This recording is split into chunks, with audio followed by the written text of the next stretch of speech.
یہ جو حضور کی ہی حیات طیبہ کے دوران ایک بغاوت کی سی کیفیت عرب کے اندر پیدا ہو گئی اور بڑی زبردست خانہ جنگی ہوئی حضور کے وصال کے فوراً بعد. پھر خلفائے ثلاثہ جو ہیں وہ شہید کیے گئے.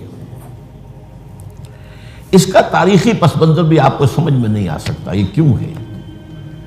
یہ آئسولیٹڈ واقعات نہیں ہیں، یہ در حقیقت ایک بات سمجھ لیں گے تو سمجھ میں آ جائیں گے. وہ کیا ہے؟ ہر ریولوشن کا خاصہ ہے، یہ لازمی بات ہے کہ جب وہ کامیاب ہو جاتا ہے تو اس کے کچھ عرصے کے بعد کاؤنٹر ریولوشنری موومنٹ شروع ہوتی ہے. ہوتا کیا ہے؟ ایک جماعت انقلاب لانے کے لیے کھڑی ہوئی، اس نے قربانیاں دیں، اس نے سب تقاضے پورے کیے. جو مخالفین تھے مخالفت کرتے رہے، مقابلہ کرتے رہے، ریزسٹ کرتے رہے. ایک جگہ پر آ کر محسوس کیا کہ اب ہم ریزسٹ نہیں کر سکتے. It's no use continuing resistance, لہذا سر جھکا لو بھائی. میں کہا کرتا ہوں اس کو پنجابی میں جو کہتے ہیں نیوی پاؤ، اس وقت تو جو ہے سر جھکا لو، لیکن ذرا وقت ملے گا پھر ہم ذرا موقع محل دیکھ کر وار کریں گے. یہ ہر ریولوشن کا خاصہ ہے، ہر ریولوشن کا، کہ آخری سٹیج پر آ کر مخالفین جو انقلاب کے ہوتے ہیں وہ دب جاتے ہیں، چھپ جاتے ہیں، کور لے لیتے ہیں، اور پھر موقع دیکھتے ہیں اور موقع پر پھر وہ بغاوت کرتے ہیں، اس ریولوشن کو ختم کرنے کی کوشش کرتے ہیں. یہ چیز جو ہے اگر آپ کو سمجھ میں آ جائے تو در حقیقت وہ واقعات جو ہیں جن کی طرف میں نے اشارہ کیا کہ حضور کی زندگی ہی کے اندر وہ آثار شروع ہو گئے تھے. چنانچہ مدعیان نبوت کھڑے ہو گئے. آپ کو معلوم ہے طلیحہ اسدی، مسیلمہ کذاب یمامہ کا، اسود عنسی، سجا ایک عورت، اپنے اپنے علاقوں میں ہم بھی نبی ہیں. انہوں نے سوچا یہ محمد کو اتنی بڑی کامیابی نبوت سے حاصل ہو گئی صلی اللہ علیہ وسلم، دعویٰ نبوت ہی تھا نا. آؤ نا ہم بھی سیر کریں کوہ طور کی، چلو دعویٰ کرو. اور ان کے گرد خاصی بڑی بڑی طاقتیں جمع ہو گئی تھی، کافی بڑی بڑی طاقتیں جمع ہو گئی تھی.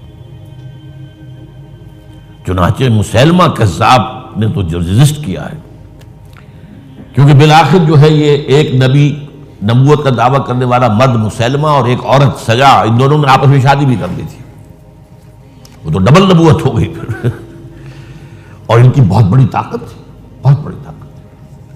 یہ یمامہ کے علاقے کے لوگ جو ہیں بنو تمیم، یہ بہت تند خو، بہت سرکش، بہت جنگجو، بہت سخت لوگ تھے. ان کو ریزسٹ کرنا آسان نہیں ہوا. ایک مرتبہ تو ایک لشکر جو حضرت ابوبکر نے بھیجا اس کو تو شکست ہوئی. اس کے بعد حضرت خالد بن ولید رضی اللہ تعالیٰ عنہ کو بھیجا ہے. تو بہرحال ان کو تو حضور نے خطاب دیا تھا، خالد سیف من سیوف اللہ، یہ تو اللہ کی تلواروں میں سے ایک تلوار ہے. اللہ نے فتح دی، لیکن لگ بھگ 1200 صحابہ شہید ہوئے ہیں اس جنگ میں، جن میں 500 حفاظ بھی تھے. چنانچہ اسی سے اندیشہ پیدا ہوا تھا کہ یہ تو قرآن مجید ضائع ہو جائے گا. ابھی تک ہمارے پاس کتابی شکل میں تو ہے نہیں، در چھپے ہوئے نسخے چھاپا کھانا کا سوال ہی نہیں تھا. اصل حفاظت اس کی سینوں کے ذریعے سے ہو رہی تھی. اگر حفاظ کا یہ معاملہ ہوا تو قرآن مجید ضائع نہ ہو جائے. اس پر حضرت ابوبکر سے کہا گیا کہ آپ اس قرآن کو جمع کروائیں اور اسے کتابی شکل دیں. پہلے ریلکٹنٹ رہے ہوئے حضرت ابوبکر کہ جو کام حضور نے نہیں کیا میں کیوں کروں، لیکن پھر جب دلائل سامنے آئے کہ واقعتاً تقاضا ہے تو آپ نے مانا. پھر جو بھی کاتبان وحی تھے حضور کے زمانے سب کو جمع کیا، اور زید بن ثابت رضی اللہ تعالیٰ عنہ کو ان کا جو ہے چیئرمین بنایا. اس کمیٹی نے پھر جس کے پاس قرآن مجید لکھا ہوا کچھ تھا، کسی کے پاس اونٹ کی جو یہ اسکیپولا ہوتا ہے، یہ شانے کی ہڈی بڑی چوڑی ہوتی ہے تختی کی طرح، کسی نے اس پر کچھ لکھا ہوا ہے، کسی نے کوئی چمڑے کے اوپر کچھ لکھا ہوا ہے، کسی نے کسی کپڑے پہ لکھا ہوا ہے، کسی کو کوئی کاغذ مل گیا تو کیا ہی کہنے ہیں. تو پھر وہ جمع کیا گیا اور پھر سب جو ہے جو حفاظ بھی موجود تھے ان کے ذریعے سے پھر یہ کتابی شکل دی گئی. اس وجہ سے تو یہ جو ایک زبردست قسم کی تحریک اٹھی تھی وہ کیوں اٹھی تھی؟ اب اس کا تجزیہ کیجیے. اصل میں نے جو آیات آپ کے سامنے پڑھی کیوں پڑھی اس حوالے سے. پہلی بات تو نوٹ کیجیے، اذا جاء نصر اللہ والفتح ورأیت الناس يدخلون فی دین اللہ افواجا. جب اللہ کی مدد آ گئی اور فتح ہو گئی اور آپ نے دیکھا کہ لوگ اللہ کے دین میں فوج در فوج داخل ہو رہے ہیں. یہ جو فوج در فوج داخل ہونے کا فینومینن ہے، کیا اس میں یہ بات سمجھ میں آتی ہے کہ سب کے سب خالص مخلص مومن تھے؟ وہ تو یہ ہے کہ فتح کے بعد اب انہوں نے سمجھا کہ جب مسلمانوں نے مکہ فتح کر لیا تو اب کون ان کے مقابلے میں آئے گا؟ قریش شکست کھا گئے. It's no use continuing resistance. Let us go and declare our submission. جہاں ہم کہہ دیں ٹھیک ہے تسلیم کر. تو یہ دین میں داخل ہونا تھا، یہاں لفظ ایمان نہیں لایا گیا، اس نظام اطاعت میں شامل ہو گئے. اس کو نوٹ کیجئے اس بات. اذا جاء نصر اللہ والفتح ورأیت الناس يدخلون فی دین اللہ افواجا. اللہ کے دین میں داخل ہو گئے، اس نظام اطاعت کے اندر داخل ہو گئے اور انہوں نے کہا سمعنا واطعنا، اب ہم سنیں گے اور مانیں گے. اچھا یہ تو وہ فتح مکہ کے بعد. اس کے 1 سال کے بعد جب سورہ توبہ نازل ہو گئی اور مشرکین عرب کو آخری مہلت دے دی گئی، صرف 4 مہینے کی مہلت ہے، یا ایمان لاؤ یا تمہارا قتل عام ہو جائے گا. اس کا میں پس منظر کئی دفعہ بیان کر چکا ہوں. جو 40 نووی میں حدیث آئی تھی اس کے حوالے سے بھی تفصیل سے بیان کر چکا ہوں.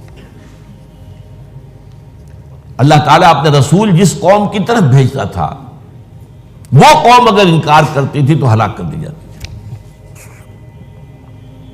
یہ مرحلہ آیا ہے اب قریش کے لیے، یا مانو یا ہلاکت.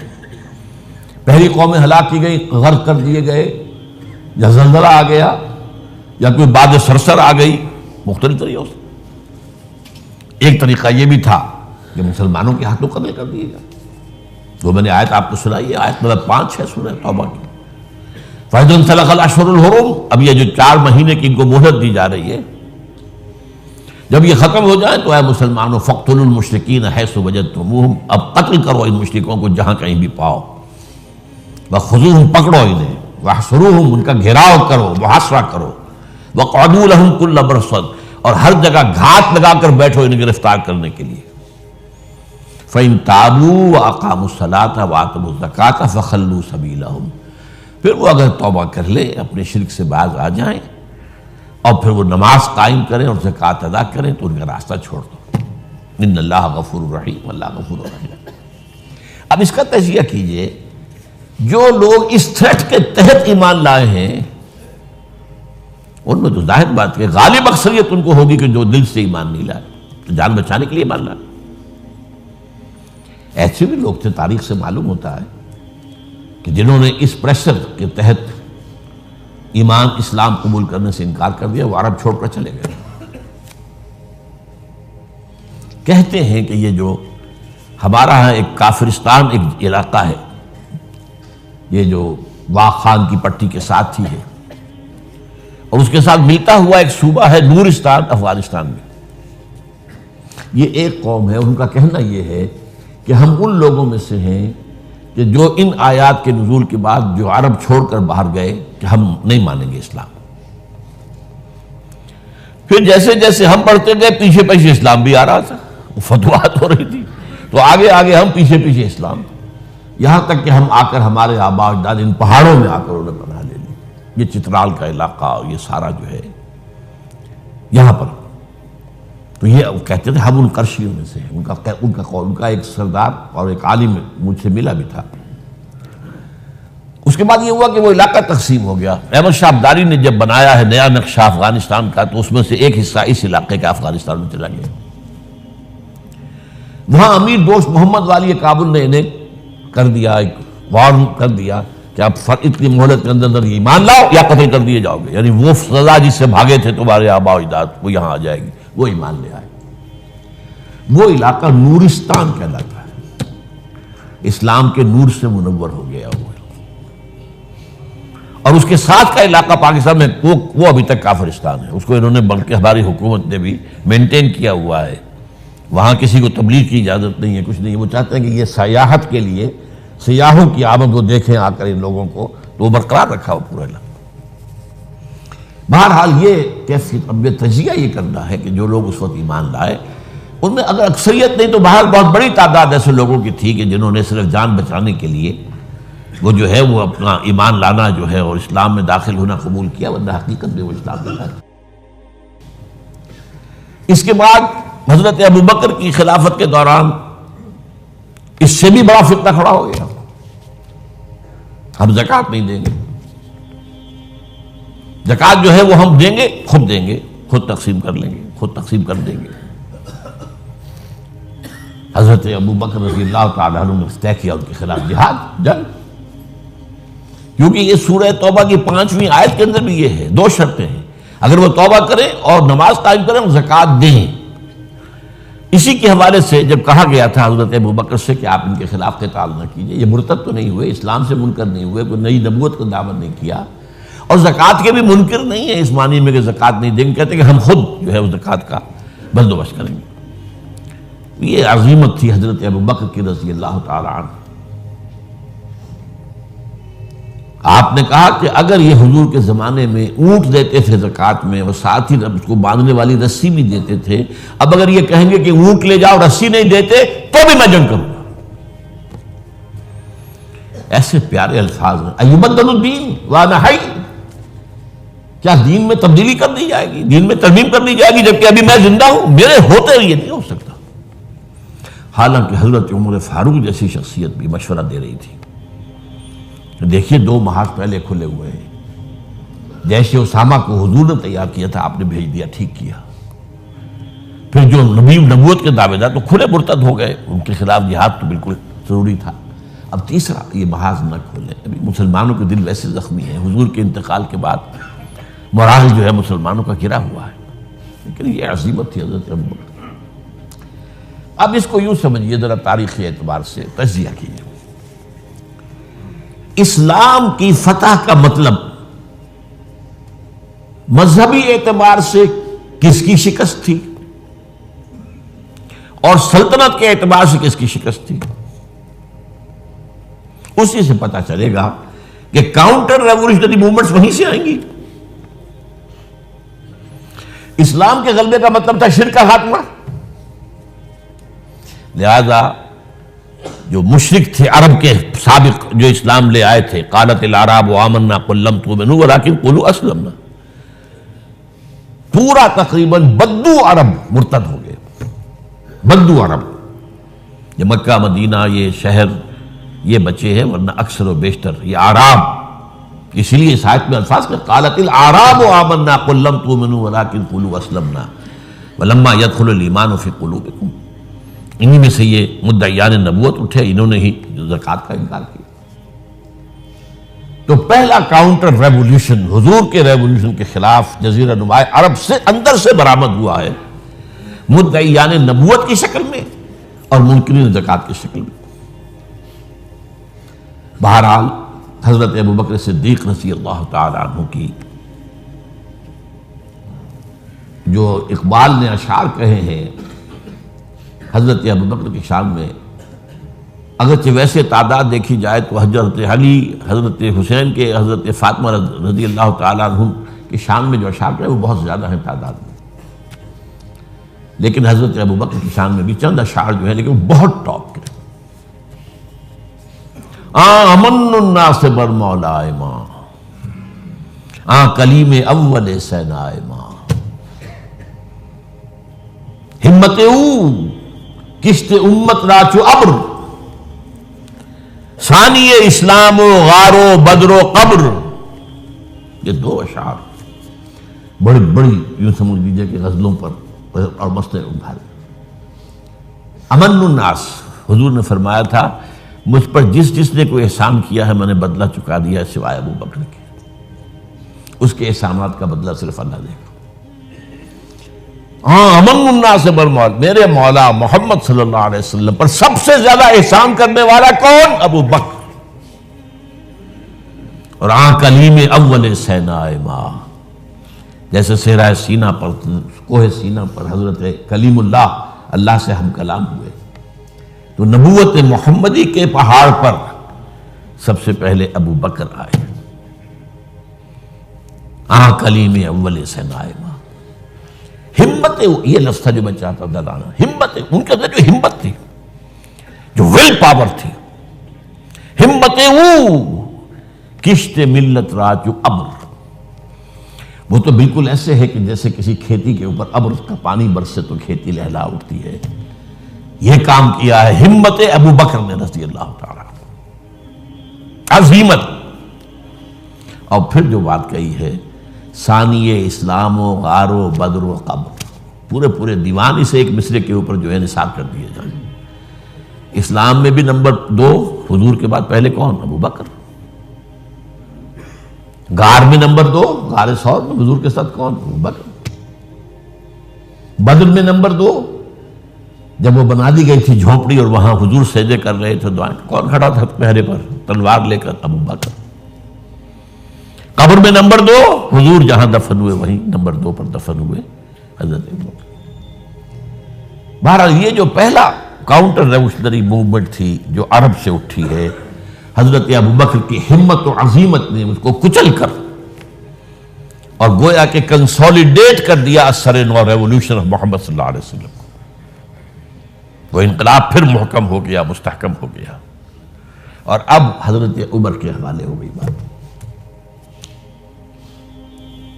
اچھا، مذاہب میں کس مذہب نے سب سے زیادہ زک اٹھائی اسلام سے؟ پہلے شرک، دوسرا یہودیت. عیسائیت سے تو مقابلہ ہوا ہی نہیں، کوئی جنگ نہیں ہوئی رہی عیسائیوں سے. غزوہ موتا ہوا لیکن وہ بھی آخری دنوں میں. اور میں کئی دفعہ بیان کر چکا ہوں کہ عیسائیوں کا طرز عمل مسلمانوں کے ساتھ بہت بہتر تھا. نجاشی نے پناہ دی تھی، ہرقل جو ہے تیار تھا اسلام لانے کے لیے. ہرقلیس چاہتا کیا تھا؟ جیسے سن 300 عیسوی میں قسطنطین جو ایمپرر تھا روم کا، وہ عیسائی ہو گیا اور پوری مملکت عیسائی ہو گئی، تو نظام انٹیکٹ رہا، ایمپرر جو کا تو قائم رہا. اگر صرف ایمپرر قبول کرتا پوری قوم نہ کرتی تو معاملہ فساد ہو جاتا. وہ یہ چاہتا تھا کہ اب میری پوری قوم میرے ساتھ جو اسلام لے آئے. وہ ایک لمبی بات ہے، اس وقت میں تفصیل میں نہیں جا سکتا. بہت پیاری حدیث ہے، بڑی طویل، جو اس کا مکالمہ ہے جو کہ اس نے ابو سفیان سے اس وقت تک ایمان وہ نہیں لائے تھے. جب حضور کا خط پہنچا ہرقل کے پاس تو اس نے کہا کہیں کوئی عرب کے کوئی لوگ آئے ہوئے ہیں آس پاس، کوئی تاجر آیا کرتے تھے وہاں. معلوم وہاں ایک قبیلہ آیا ہوا تو ان میں وہ ابو سفیان قبیلہ لے کر گئے ہوئے تھے، ان کو بلایا گیا. بہرحال وہ ایک لمبی بات ہے، حدیث ہے موجود بخاری کے. یہودیت کی کمر ٹوٹی. 3 ان کے قبیلے تھے بڑے زوردار، وہ مدینے سے نکالے گئے. ایک قبیلے کے تو تمام جوان مردوں کو قتل کیا گیا. پھر ان کے مضبوط قلعے تھے خیبر کے علاقے کے اندر، فدق اور یہ ان سب میں سے نکالا گیا. تو جو ایگریوڈ پارٹیز تھیں تو ایک اعتبار سے شرک، مشرکین، ان کی طرف سے تو آ گیا رد عمل، کاؤنٹر ریولوشن، یہ حضرت ابو بکر کے دور ہی میں. لیکن میں یہودیوں کا ذکر اب بعد میں کروں گا. سلطنت کے اعتبار سے جس سلطنت کے چیتھڑے اڑ گئے وہ سلطنت ایران تھی. حضرت عمر کے ہاتھوں تو ختم ہو گیا، نسیہ منسیہ. سلطنت روما، اس کی صرف ایک ٹانگ ٹوٹی تھی 3 میں سے. وہ 3 بر اعظموں پر پھیلی ہوئی سلطنت تھی Roman empire. Eastern Europe, northern Africa, western Asia. Western Asia میں شام اور ترکی کا علاقہ. شام لیا گیا اس سے، باقی تو اس کے پاس رہا. مشرقی یورپ بھی رہا، شمالی افریقہ بھی رہا، وہ رفتہ رفتہ بعد میں جو ہے گیا، لیکن یہ کہ اصل میں جو ہے پہلے مرحلے میں اس کی ایک ٹانگ ٹوٹی، لیکن ایران کا خاتمہ ہو گیا۔ اور ایرانی بے انتہا نسل پرست، ان میں اپنی ریشیل سپیریورٹی کا بہت احساس ہے، نسلی برتری کا، اپنی تاریخ پر بہت ناز ہے، شہنشاہیت کی تاریخ جو کہ خسرو سے شروع ہوتی ہے، سائرس سے، پھر ڈیریس جیسا عظیم فاتح، بڑی عظیم تاریخ ہے ایران کی، اس کو یوں نہ سمجھیں، یہ معمولی شے نہیں ہے ایران، بہت عظیم تاریخ، اور کئی سو برس تک تو سارا معاملہ جو ہے، جسے آپ وہ سی-100 کہتے ہیں، تو یہ دو سپر پاورز نہیں ہیں، ایران اور روم، ایران اور روم، ایران اور روم، کبھی ایران غالب آ گیا روم بیٹھ گیا، کبھی روم غالب آ گیا ایران بیٹھ گیا۔ قرآن مجید میں ایک پوری سورت جو ہے سورہ روم کے نام سے ہے کہ نہیں؟ الف لام میم غلبت الروم فی ادنی الارض وهم من بعد غلبهم سیغلبون فی بضع سنین۔ بہرحال ایران کا جو پرخچے اڑے ہیں، بادشاہت ختم ہوئی ہے، اس کا وار آیا ہے حضرت عمر پر۔ یہ چونکہ ہوا حضرت عمر کے ہاتھوں، لہذا ایرانیوں کے نزدیک مبغوض ترین شخص حضرت عمر، اور حضرت عمر سے نفرت ان کی جبلت کے اندر ہے، ان کے جینز میں ہے۔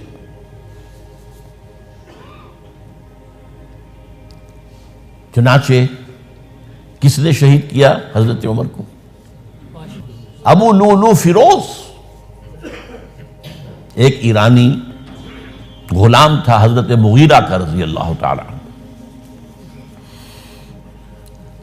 اس نے آ کر حضرت عمر سے شکایت کی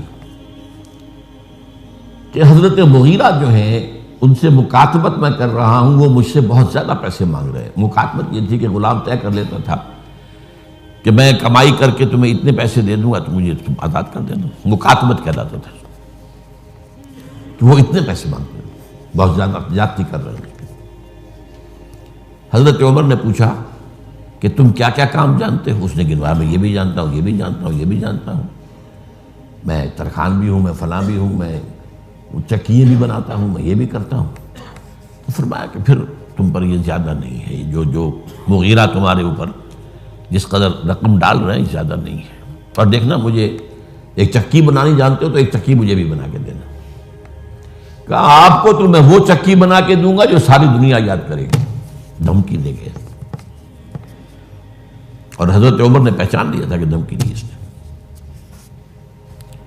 دوسری طرف اس کی پشت پر کون تھا؟ ہرمزان، یہ ایک بار جرنیل تھا ایرانی، شکست ہوئی، گرفتار ہو کر آیا، کیونکہ بہت بڑا وار کرمنل تھا، اس کو فیصلہ کیا گیا اس کی گردن اڑا دی جائے۔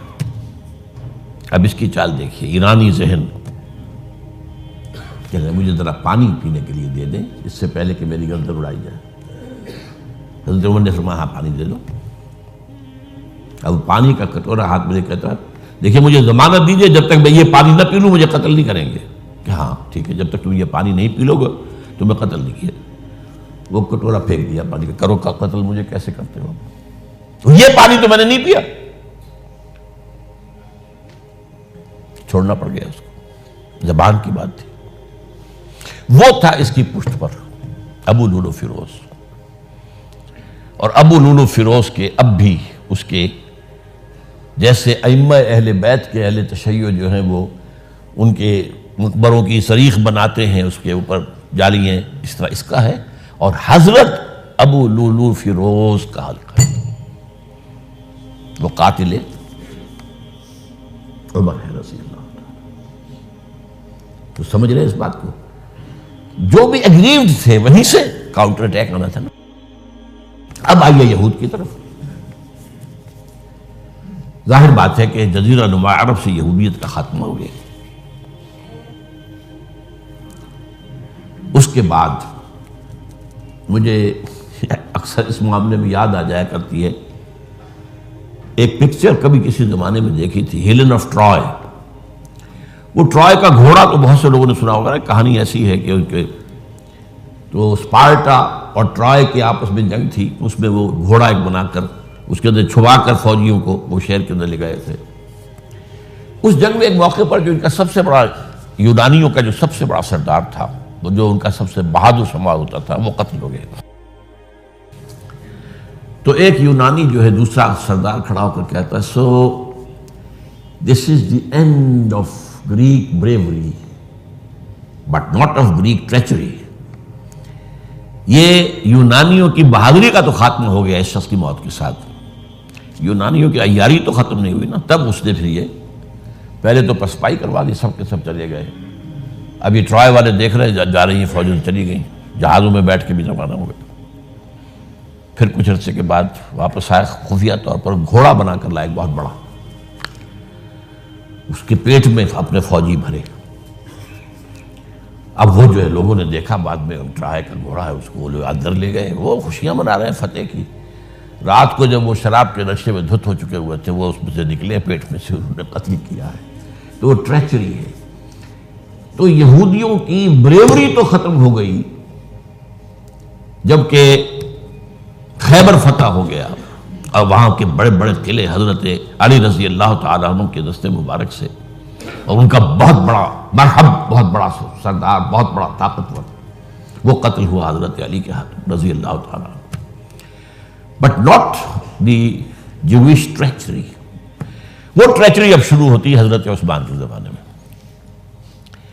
عبداللہ ابن سبا ایک یہودی ہے یمن کا، وہ اسلام کا لبادہ اوڑھ کر اسلام میں آ گیا مدینے میں۔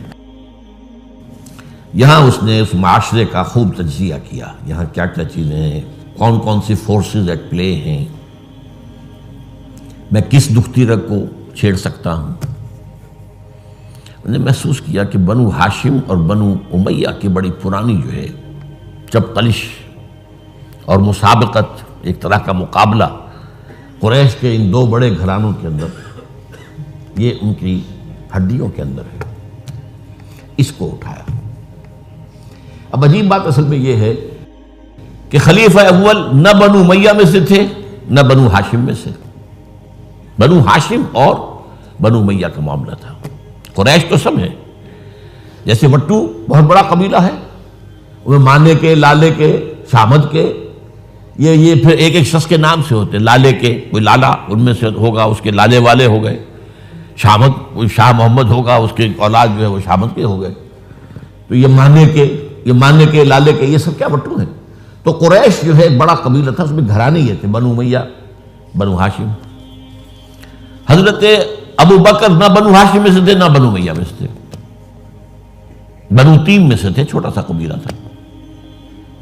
حضرت عمر بھی نہ بنو ہاشم میں سے تھے نہ بنو امیہ میں سے تھے، بنو عدی میں سے تھے۔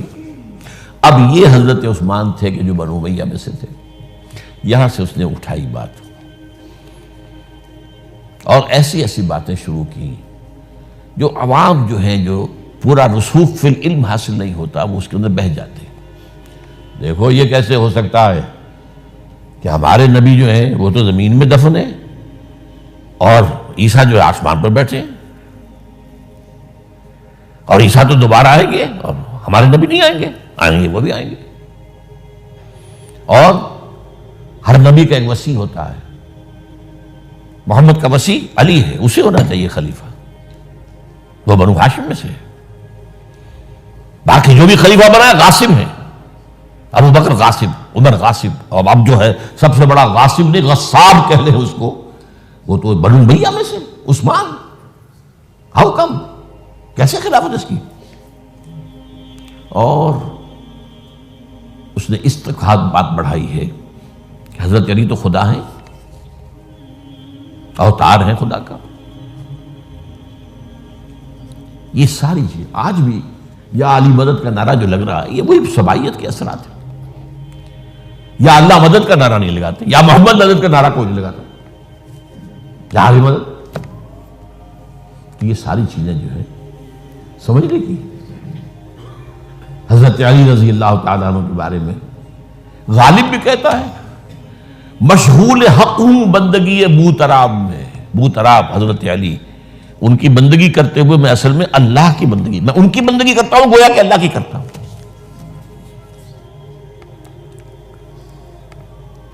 ہر چند علی کی ذات نہیں ہے خدا کی ذات، لیکن نہیں ہے ذات خدا سے جدا علی۔ یہ ساری باتیں اس نے پھیلائی اور فتنہ برپا کر، اور اس کی ایک خاص ٹیکنیک اس نے ایجاد کی۔ سب سے پہلے اس نے جا کر کوفے میں اپنا میدان جمایا۔ حضرت عثمان کے بارے میں تو اپنا بہت ہی، وہ تو اپنے رشتہ داروں کو پالتا ہے، ان کو عہدے سارے اپنے رشتہ داروں کو دے دیے ہیں، اور انہیں دولت انہیں دیتا ہے، یہ کرتا، معاذ اللہ معاذ اللہ۔ وہاں پہ ذرا کسی نے جو وہاں کے گورنر تھے ذرا بات پرس کی، تو وہاں اپنے ہم خیال چھوڑ کر شام چلا گیا، وہاں جا کے وہی بات، وہاں ایک گروپ بنا لیا، پھر مصر چلا گیا، وہاں جا کر وہی بات۔ اب ظاہر بات ہے اس زمانے میں نہ کوئی ٹیلی کمیونیکیشن، نہ کوئی ٹیلی فون، نہ کوئی تار، کوئی اطلاعات کا وہاں پہنچنا وغیرہ۔ اس میں یہ ہے کہ وہ فتنہ تو جنگل کی آگ کی طرح بڑھ گیا، اس کا معالجہ کرنے والا جو ہے، اس میں حضرت معاویہ نے کہا بھی رضی اللہ تعالیٰ عنہ، آپ ہمیں اجازت دیں، ہم آ کر کچل دیں ان کو۔ گورنر تھے شام کے، انہوں نے کہا میں فوجیں لے کر آتا ہوں، ان کو کچل دیتا ہوں۔ حضرت عثمان فرماتے نہیں، جب تک یہ کوئی ایسا جرم کر نہ دیں کہ جس پر وہ گویا کہ زد میں آ جائے، قانون کی زد میں۔ اگر یہ مجھے قتل کرنا چاہتے قتل کر دیں، پھر اس سے قصاص لے لینا، لیکن جب تک یہ قتل کرتے نہیں تو میں کس جرم میں انہیں ماروں؟ عمرو بن العاص کی طرف سے آتا رہا، لیکن نہیں۔ بہرحال یہ فتنہ اتنا بڑھا اتنا بڑھا اتنا بڑھا، مدینے میں حضرت علی کہتے رہے آپ ہمیں اجازت دیں، ہم ان کو ختم کریں۔ یہ ایک علیحدہ بات ہے، میری کتاب جو ہے شہید مظلوم کا مطالعہ کیجئے، آپ اس کی تفصیل میں جانے کا یہ موقع نہیں ہے۔ یہ کتنی بڑی عظیمت ہے۔ لوگ سمجھتے ہیں کہ یہ تو بڑی کمزوری دکھائی ہو حضرت عثمان، میں کہتا ہوں اس سے بڑی عظیمت کوئی نہیں ہو سکتی۔ انہوں نے کہا میں کسی کلمہ گو کی جان لینے کو تیار نہیں ہوں جب تک کہ اس کے اوپر کوئی جرم ثابت نہ ہو جائے۔ کلمہ گو ہے،